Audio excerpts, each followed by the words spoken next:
नमस्कार। बिपी शिक्षाका सम्बन्धमा लेखिएको एउटा लेखको अडियो रेकर्डिङ मार्फत म आज तपाईँहरूको बीचमा आएको छु। हुन त यो लेख धेरै पटक धेरै पत्र पत्रिकाहरूमा साभार गरी प्रकाशित भइसकेका कारणले पनि यहाँहरूमध्ये धेरैले यो लेख पढिसक्नु भएको पनि हुनसक्छ। तर पनि वर्तमान समयको यो जटिलतामा यो लेखको सान्दर्भिकता अझै धेरै देखिएकोले जीवनका निम्ति शिक्षा अभियान नेपालको अनुरोधमा यो लेखलाई अडियो रेकर्डिङ गराएर यो रूपमा प्रस्तुत गरेको हुँ।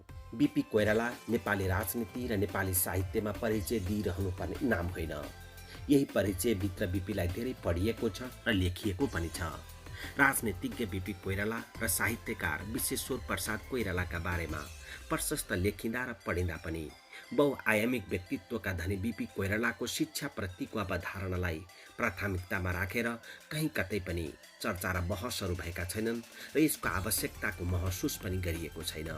सायद यसै भएर होला समाजको हरेक क्षेत्र यतिखेर विश्वास, घृणा, द्वेष र भ्रष्टाचारले आक्रान्त भएको छ।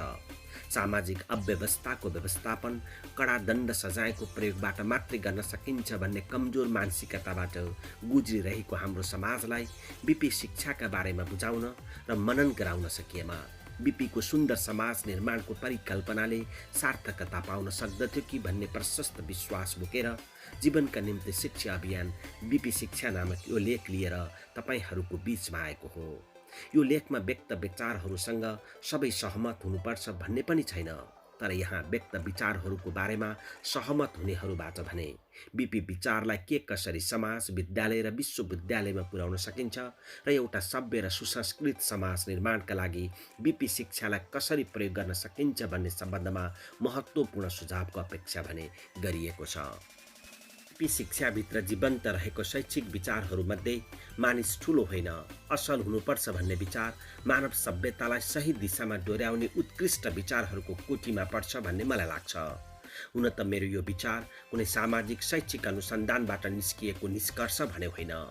म जन्मे हुर्केको समाज, मैले पढे लेखेको विद्यालय, विश्वविद्यालय, मेरो कार्यक्षेत्रमा मैले काम गर्दा सङ्ग्रह गरेको अनुभव आदिले मलाई उक्त निष्कर्षको नजिक पुर्याउन सहयोग गरे।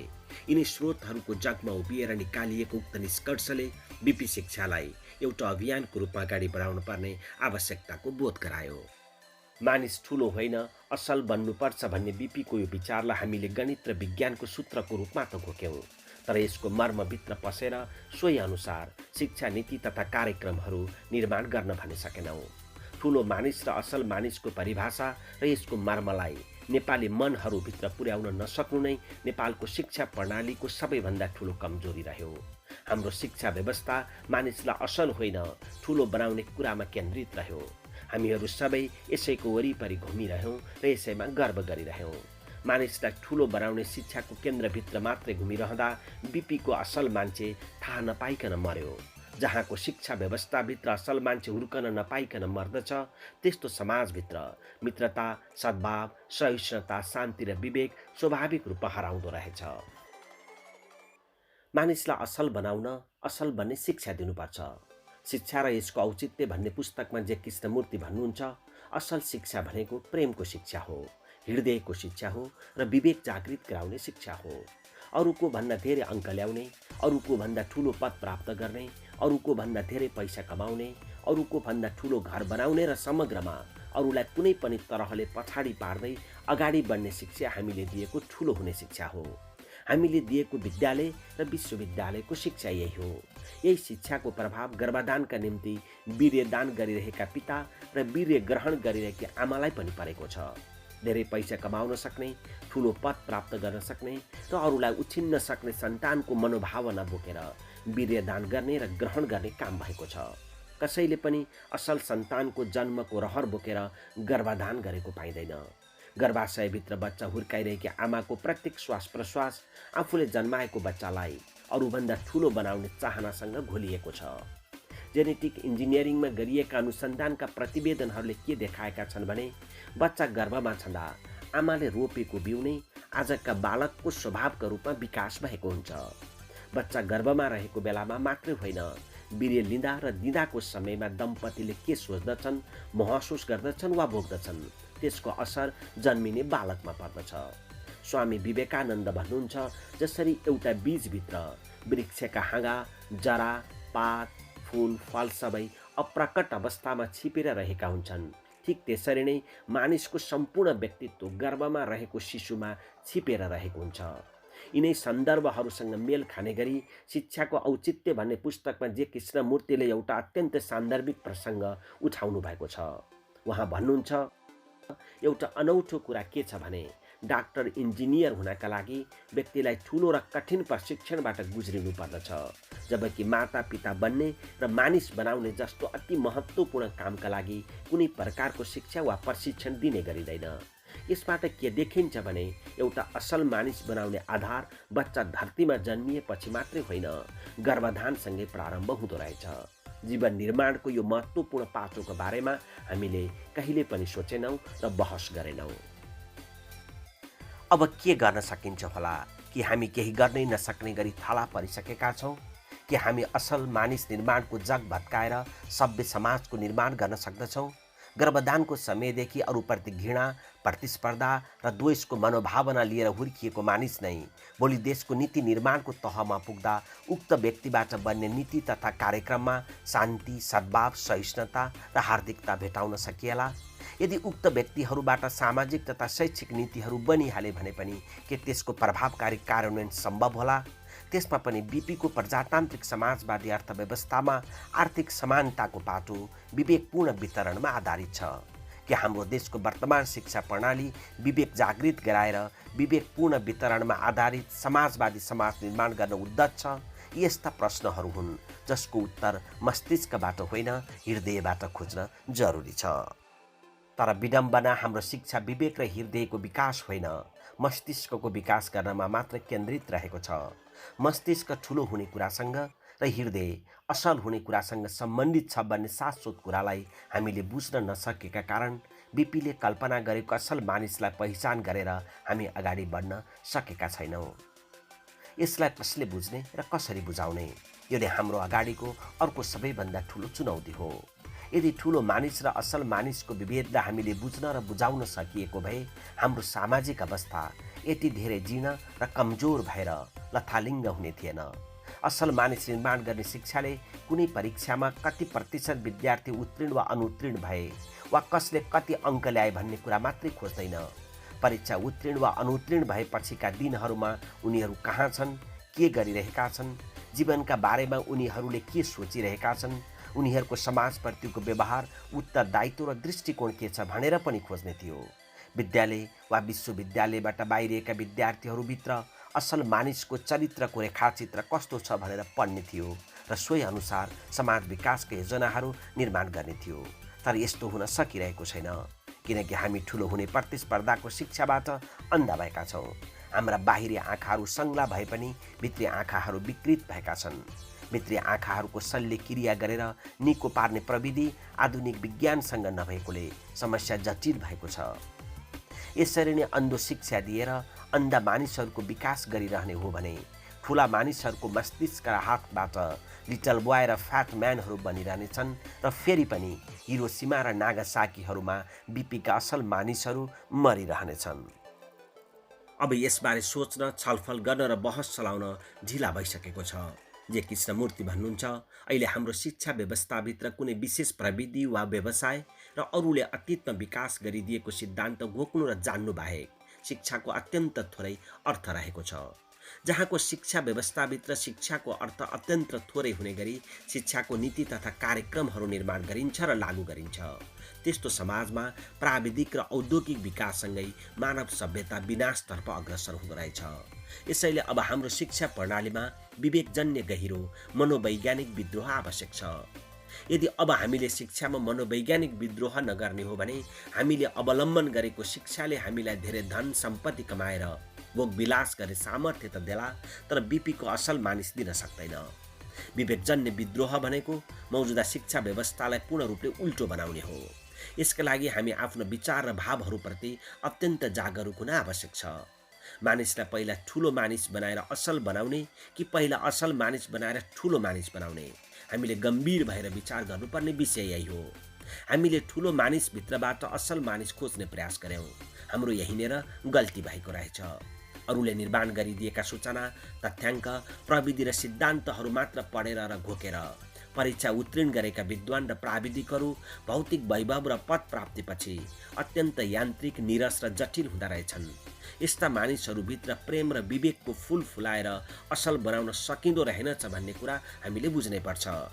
धेरै घोकाएर, धेरै अङ्क ल्याउने बनाएर, धेरै पैसा कमाएर, माथिल्लो पदमा पुर्याएर बनाइएको ठुलो मानिसलाई पछि गएर असल बनाउन सकिँदो रहेनछ भन्ने कुराको जीवन्त उदाहरण हाम्रो समाज भएका कारणले मानिसलाई पहिला असल बनाएर ठुलो बनाउने अभ्यासमा लागिहाल्नुपर्ने आवश्यकता हामीसँग छ। हाम्रो अनुभवले हामीलाई के सिकाएको छ भने सबै असल मानिसहरूलाई ठुलो बनाउन सकिन्छ, तर सबै ठुला मानिसहरूलाई असल बनाउन सकिँदो रहेनछ। हाम्रो शिक्षाले ठुलो मानिसभित्रबाट सामाजिक र भौतिक सम्पन्नता खोजेको छ, तर असल मानिसबाट स्वतः सामाजिक र भौतिक सम्पन्नता प्राप्त हुन सक्छ भन्ने कुराको चुरो अनुभव गर्न सकेको छैन।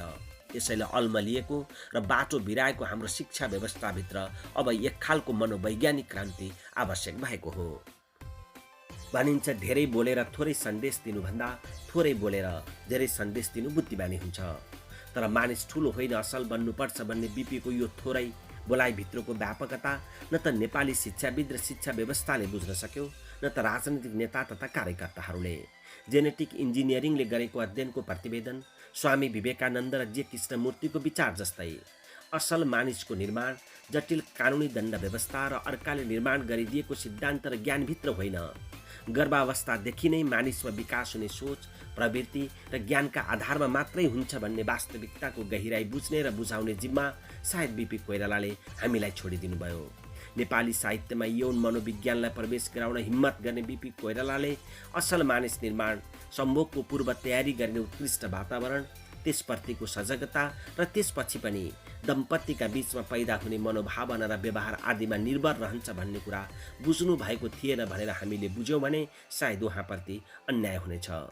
उहाँले समाजका सबै विषयहरू आफैले मात्र प्रश्न गर्नुपर्छ भन्ने सायद ठान्नु भएन र असल मानिस निर्माणभित्र लुकेको यो रहस्य सूत्रबद्ध रूपमा हामीलाई भन्नुभयो र यसैलाई बुझ्ने, व्याख्या गर्ने र कार्यान्वयन गरी असल मानिस निर्माण गर्ने यो महानतम गृहकार्य हामीलाई दिएर जानुभयो। तर यसलाई हामी कसैले पनि बुझेनौँ र बुझ्ने कोसिस नै गरेनौँ कि अब हामी यसको गहिराईभित्र प्रवेश गरेर असल मानिस निर्माणका लागि सम्भोग कार्यमा लीन हुनुभन्दा अगाडि नै दम्पतिहरूलाई आवश्यक पर्ने स्वस्थ चित्त, एकाग्रता, सुमधुर सङ्गीतमय वातावरणको आवश्यकताका बारेमा छलफल र बहस सञ्चालन गरेर सोही अनुसारको यौनजन्य दम्पति शिक्षा दिने मनोवैज्ञानिक क्रान्ति हाम्रो सामाजिक शिक्षा व्यवस्थाभित्र गर्न सक्छौँ के ठुला ठुला कारागार, कडा दण्ड व्यवस्थाका लागि तयार पारिएका कानुनका दस्तावेजहरूमा भएको खर्च कटौती गर्दै विद्यालय र विश्वविद्यालयका चार दिवारभित्र कैद रहेको हाम्रो शिक्षालाई माया, प्रेम, सद्भाव, हार्दिकता, सहिष्णुता र कुनै पनि व्यक्तिले आफ्नो जीवन र आफू रहेको समाजलाई बुझ्न सक्ने उच्च कोटिको विचारको भारी बोकाएर दम्पतिहरू सुत्ने कोठा, गर्भभित्र बच्चा हुर्काइरहेको आमाको हृदय र चहै चहै गर्दै घर मजेरीको र पिँढीमा नाति नातिनाहरूको कोको हल्लाइरहेका हजुरबा हजुरआमाहरूको बीचमा पुर्याउन सक्छौँ। यी यस्ता प्रश्नहरू हुन् जसको चित्तबुद्ध उत्तरभित्र असल मानिस निर्माणको रहस्य लुकेको छ। भारतका पूर्व राष्ट्रपति अब्दुल कलामले भारतको एउटा विश्वविद्यालयको दीक्षान्त समारोहको बीचमा भन्नुभएको थियो, मेरो यो जीवनको उत्तरार्धमा मैले के बुझेँ भने भारतको भ्रष्टाचारको जग घरको कोक्रोबाट सुरु हुँदो रहेछ। यो भनाइभित्रको मर्म सायद नेपाली समाजभित्र पनि छताछुल्ल भएको छ। यो भनाइभित्रको मर्म हो हामीले बच्चालाई कोक्रोमा हल्लाइरहँदा उक्त बच्चालाई भोलि असल मानिस होइन ठुलो मानिस बनाउने इच्छा, आकाङ्क्षा र मनोभावना बोकेर कोक्रो हल्लाइरहेका हुन्छौँ। यति बेला उक्त बच्चालाई असल मानिस बनाउने मनोभावना बिरेलै लिएका हुन्छौँ हामीहरूले। हामीबाट प्रवाह हुने ठुलो मानिस बनाउने महत्त्वाकांक्षाको तरङ्गले उक्त बच्चाको असल मानिस बन्ने हरेक सम्भावनाहरूलाई सुरुबाटै भत्काइरहेको हुन्छ। यो गम्भीरताका बारेमा हामीलाई न त कुनै जानकारी हुन्छ न त चासो नै।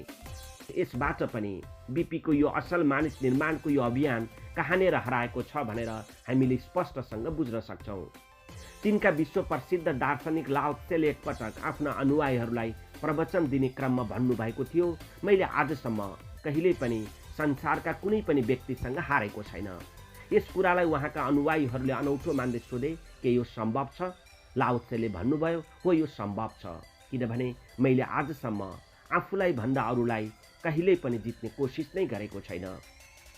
असल मानिस निर्माणमा देखा परेको हाम्रो अर्को सबैभन्दा ठुलो समस्या यहीँनिर लुकेको छ।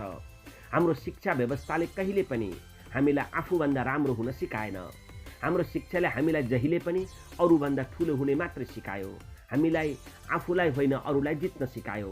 आफूसँग मात्रै प्रतिस्पर्धा गर्न सिकाएको भए र आफूलाई मात्रै आजभन्दा भोलि र भोलिभन्दा पर्सि तुलना गर्दै अगाडि बढ्न सिकाएको भए समाजमा घृणा, द्वेष र ईर्ष्याको सट्टा प्रेम, विनम्रता र अनुशासन पैदा हुने थियो। हाम्रो पारिवारिक र शिक्षा व्यवस्थाले त्यस्तो गर्न सकेन। परीक्षाको अङ्क, उच्च शैक्षिक प्रमाणपत्र र भौतिक सम्पन्नताको आधारमा एउटा व्यक्तिलाई अर्को व्यक्तिसँग तुलना गर्ने परिपाटीले हाम्रो सामाजिक सम्बन्धलाई स्खलित गराउँदै लग्यो। हाम्रो सामाजिक जीवनमा हामीले गर्दै आएको मानिस र मानिसले प्राप्त गर्ने सफलताको मूल्याङ्कन प्रणालीलाई सम्पूर्ण रूपमा परिवर्तन गर्न सकियो भने मात्रै हामीले असल मानिस र असल समाज निर्माण गर्न सक्छौँ। मानिसको सफलता उभित्र विकास हुने आनन्द, सन्तुष्टि, शान्ति र प्रेमको आधारमा निर्धारण हुन्छ र उक्त जगभित्र उभिएको मानिस मात्रै सम्मान योग्य पात्र हुन्छ भन्ने अवधारणालाई स्थापित गराउने प्रयास अब आवश्यक छ। विश्व प्रसिद्ध दार्शनिक खलिल जिब्रानले आफ्नो विश्व प्रसिद्ध पुस्तक द प्रोफेटमा आमा बाबुतर्फ सङ्केत गर्दै भन्नुभएको छ, तिम्रा छोराछोरीहरू तिम्रो माध्यम भएर जन्मिएका हुन्, तिमीबाट जन्मिएका होइनन्। यसैले तिमी उनीहरूलाई माया दिन सक्छौ तर विचार दिन सक्दैनौ, किनभने उनीहरूका आफ्नै विचारहरू छन्। यसैले आमा बुबाहरू छोराछोरीहरू जस्तो हुन खोज्ने हो, छोराछोरीहरूलाई आमा बाबु जस्तो बनाउन खोज्ने होइन। जीवन पछाडि फर्किँदैन, न त हिजोको कुराहरूमा अडिरहन्छ। तर हामीले हाम्रो विद्यार्थी र छोराछोरीहरूलाई उनीहरूको विचार अनुसार होइन, अभिभावक र शिक्षकको विचार अनुसार दौडाउन खोजेका छौँ।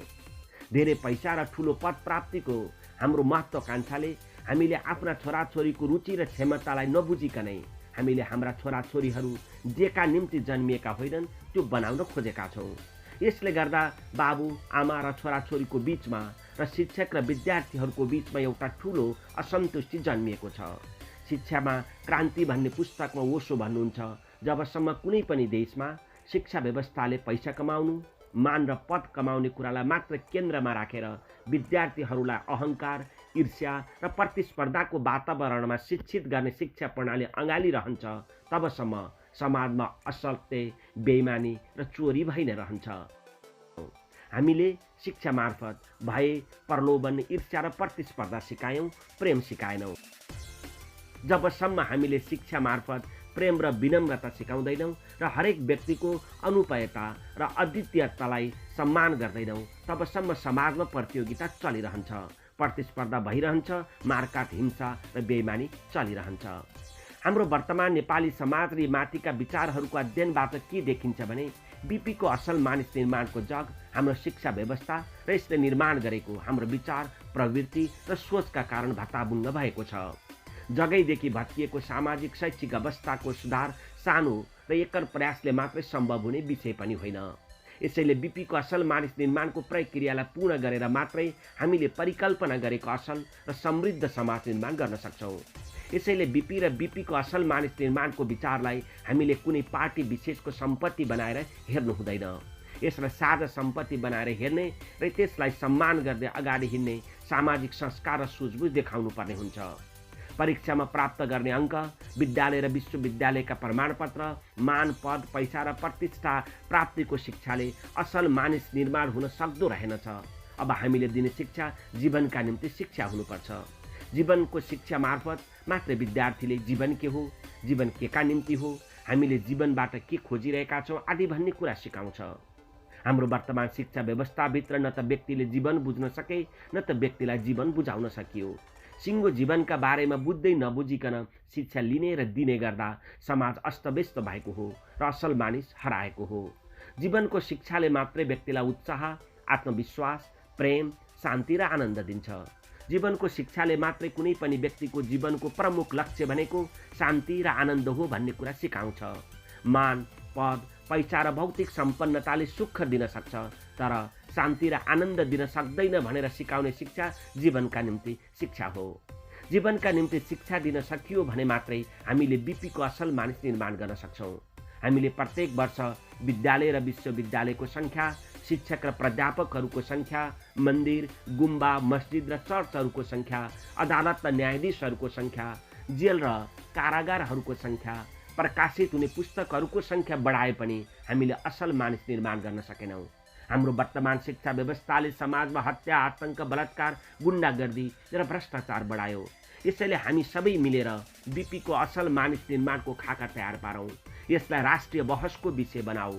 यसका लागि आवश्यक पर्ने पाठ्यक्रम निर्माण गरौँ। यो अत्यन्त आवश्यक भएको छ। असल मानिस र समृद्ध समाज निर्माणका लागि एकाकार बनाऊ। हस्, धन्यवाद, नमस्कार।